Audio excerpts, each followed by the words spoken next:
चलिए आज हम आपको प्रकृतिवाद नेचुरलिज्म के बारे में बताने जा रहे हैं। वैसे तो इस वाद का विकास आदर्शवाद के विरोध के रूप में हुआ है।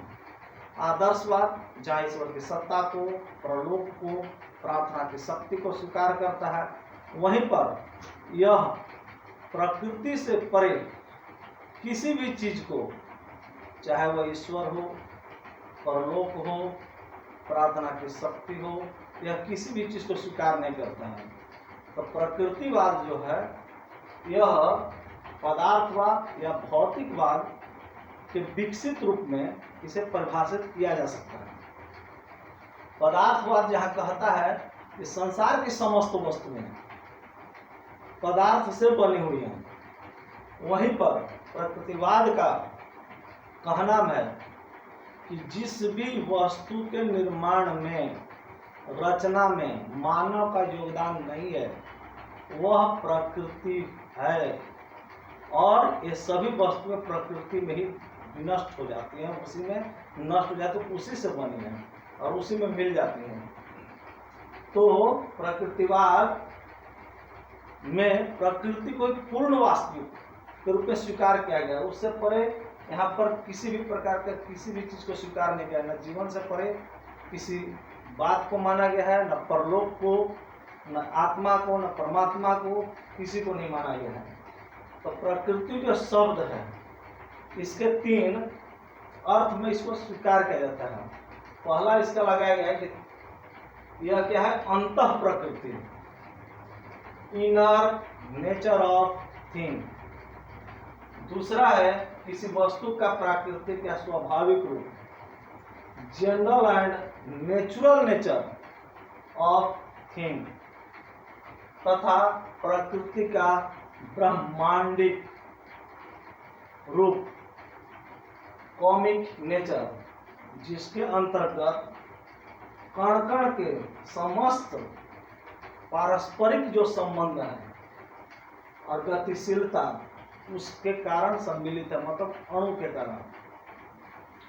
तो प्रकृतिवाद जो हम बता चुके हैं कि आदर्शवाद का विरोधी के रूप में इसे आगे बढ़ाया गया है, उस रूप में इसे स्वीकार किया गया है। तो परिभाषाएं इसका क्या है, ब्राइस महोदय ने इसे कहा कि प्रकृतिवाद एक प्रणाली है, जो कुछ आध्यात्मिक है उसका बहिष्कार ही उसकी प्रमुख विशेषता है। यह परिभाषा था ब्राइस महोदय के अनुसार। दूसरी परिभाषा है जेम्स वार्ड महोदय कहते हैं, प्रकृतिवाद वह सिद्धांत है जो कि प्रकृति को ईश्वर से पृथक करता है। तो हमने दो परिभाषाएं देखा।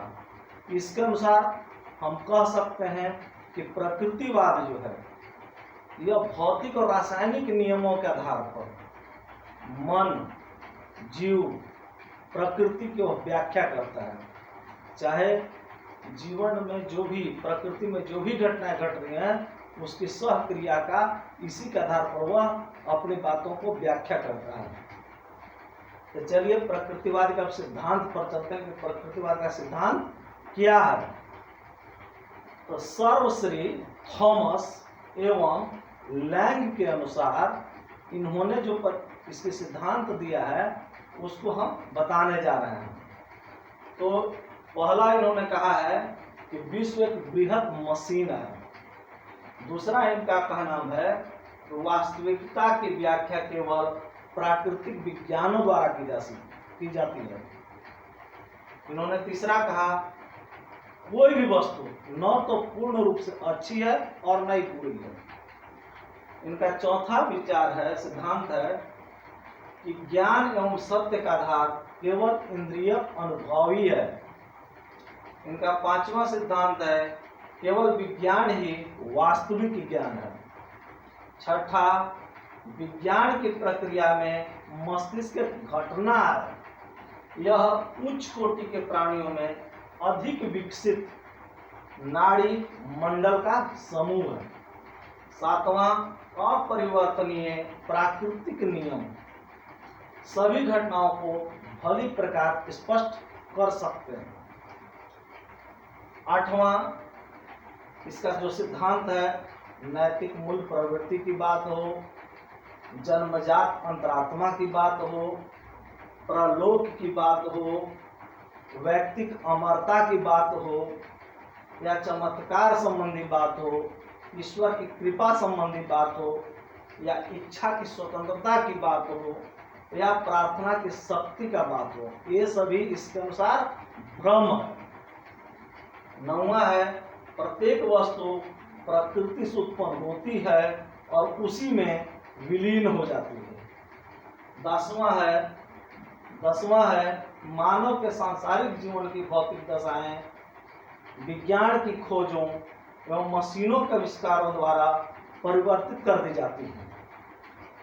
यह जो सिद्धांत था सर्वश्रेष्ठ थॉमस एवं लैंग के अनुसार, जिस सिद्धांत को हम कह सकते हैं, या और अब इसका जो दूसरा जो प्रमुख प्रकृतिवादी जो सिद्धांत, प्रकृतिवादी विचारधारा के जो लोग हैं जिन्होंने सर्वसम्मति से सिद्धांत दिया है, वह ब वर्ग के अंतर्गत हम देख सकते हैं। इसका क्या है, प्रमुख प्रकृतिवादी सिद्धांत क्या है? तो पहला है, इनका विचार है कि विश्व प्राकृतिक रचना है। दूसरा है मानव संसार की सर्वश्रेष्ठ रचना है। तीसरा प्राकृतिक जीवन में सामर्थ्य लाना, समायोजन करना एवं परिस्थितियों पर नियंत्रण का इन्होंने महत्व दिया है। इनका चौथा विचार है भौतिक संसार ही सत्य वास्तविकता है। इनका पांचवा है मानव विकास का क्रम जो है वो प्राकृतिक है। इनका छठा है सुखपूर्वक जीवन व्यतीत करने के लिए जो प्राकृतिक जीवन है वही सर्वोत्तम ज्ञान है। प्राकृतिक जीवन का ज्ञान सर्वोत्तम ज्ञान है। सातवां है आत्मा परमात्मा का इसमें कोई अस्तित्व नहीं है। आठवां है मानव जीवन का उद्देश्य ही है सुखमय जीवन व्यतीत करना। तो हमने देखा कि जो इसके सिद्धांत है इसको दो वर्गों में रखे। एक वर्ग में रखा जेम्स जो सर्वश्रेष्ठ थॉमस ऑफ लैंग के अनुसार विचार था, और दूसरा सिद्धांत जो प्रमुख प्रकृतिवादी विचारकों का जो सिद्धांत था। तो अब हम चलते हैं इसके रूप पर, जो प्रकृतिवाद है इसके रूप। तो प्रकृतिवाद के सामान्य रूप से तीन रूप मिलते हैं। एक पदार्थवादी प्रकृतिवादी जो यह कहता है कि संसार के समस्त जो पदार्थ हैं वह पदार्थों से ही बने हैं, इसका शिक्षा में बहुत कम योगदान है। दूसरा यंत्रवादी, यह संसार एक क्या है, विशाल मशीन के समान है, और इसमें जो जीव हैं, जो भी वस्तु हैं वह क्या है, उसके कलपुर्जे हैं। इस विचारधारा के अनुसार ही व्यवहारवादी मनोविज्ञान का जन्म हुआ, जिसका शिक्षा में योगदान है, जिसका अध्ययन किया जाता है। और तीसरा या जीव विज्ञानवादी प्रकृतिवादी, इन्होंने जो जीवन संघर्ष के लिए और जो बेहतर है, जो शक्तिशाली है वही जीवित रहता है। यह जो डार्विन और लैमार्क का क्रमशः जो सिद्धांत है उसके आधार पर विकासवाद का इसका सिद्धांत का इन्होंने उत्पन्न किया, जिसका कि हम देखते हैं कि जीव विज्ञान में इसका अध्ययन किया जाता है। तो हमने इसका प्रकृतिवादी का रूप देखा। अब हम इसका कॉन्सेप्ट, शिक्षा के प्रति इनका क्या कॉन्सेप्ट है, ये शिक्षा को किस रूप में लेते हैं, उसके बारे में हम लोग समझने का प्रयास करेंगे। इन्होंने माना है कि मानव को प्रकृति के अनुकूल विकास करने में सुखमय बनाने के लिए प्रयास करना चाहिए। दूसरा है किसी भी तथ्य का कृत्रिम ज्ञान नहीं होता है, यह जब भी होना चाहिए वास्तविक ज्ञान प्रकृति पर निर्भर करती है, और प्रकृति का जो अनुकरण है वह ज्ञान ही सर्वोत्तम ज्ञान है। ज्ञान प्राप्ति के लिए मानव को प्राकृतिक ज्ञान पर जोर देना चाहिए, न कि प्रकृति से परे किसी कृत्रिम ज्ञान पर नहीं। अगर शिक्षा का अगर कोई योजना है तो भावी जीवन की तैयारी मत कराइए। शिक्षा का मतलब है कि जैसा वह है उसी को हमें उसी रूप में अनुभव रहने के योग्य बनाइए। उस पर किसी प्रकार का कम निर्देशन कीजिए। बालक की प्रकृति जो है, शक्तियां हैं तथा प्रवृत्तियां हैं, वह स्वतंत्र ढंग से विकसित होना चाहिए, न कि उस पर किसी प्रकार दबाव। कम से कम निर्देशन मिलना चाहिए। इस प्रकार से हमने देखा कि शिक्षा का क्या है, इनका संप्रत्यय कॉन्सेप्ट। अब हम इसके उद्देश्य पर चलते एम कि प्रकृतिवादियों का अनुसार शिक्षा का क्या उद्देश्य होना चाहिए। तो पहला है उपयुक्त संबंध सहज क्रियाओं की स्थापना होनी चाहिए। दूसरा है मूल प्रवृत्तियां हो, उनका मार्गांतरीकरण किया जाना चाहिए तथा उदात्तीकरण किया जाना चाहिए। तीसरा है जीवन की मौलिक जो आवश्यकता है उसकी पूर्ति कराने का प्रयास होना चाहिए। चौथा है वातावरण के साथ अनुकूलन कराना शिक्षा का उद्देश्य होना चाहिए। पांचवा है मानव को संपूर्ण जीवन जीने के योग्य बनाना चाहिए। छठा है जीवन संघर्ष के लिए शक्ति देना तथा उसकी योग्यता का विकास करना, यह शिक्षा का उद्देश्य होना चाहिए। सातवां है जातीय गुणों का विकास किया जाना चाहिए। आठवां है बालक के व्यक्तित्व का स्वतंत्र विकास किया जाना चाहिए। किसी प्रकार का उस पर दबाव नहीं, निर्देशन है, कम से कम निर्देशन होना चाहिए। अब हम चलते हैं प्रकृतिवादियों के अनुसार जो पाठ्यक्रम है, उनका करिकुलम है, किस प्रकार का होना चाहिए। तो उन्होंने कहा है कि जो हमारी शिक्षा व्यवस्था बाल केंद्रित हो, इसमें शिक्षक का रोल बिल्कुल एकदम न्यूनतम होना चाहिए। इन्होंने बालक की रुचि को, उसकी योग्यता को एवं उसके जो स्वाभाविक विकास है उस पर जोर देना चाहिए।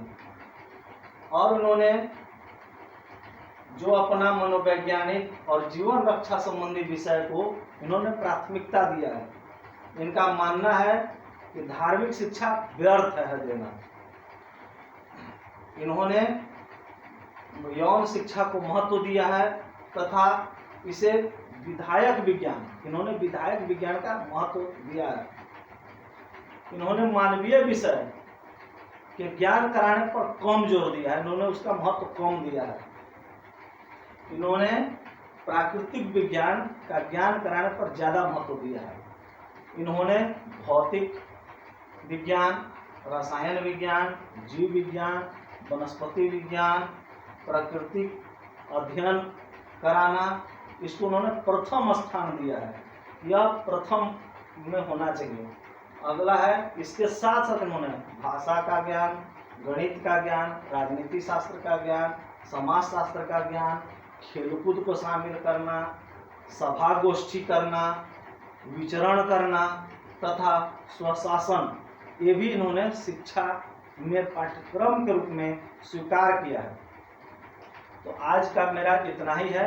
अगले वीडियो में हम शिक्षा और शिक्षा में शिक्षक और शिक्षार्थी, अनुशासन, ये सब के बारे में बात करेंगे। धन्यवाद।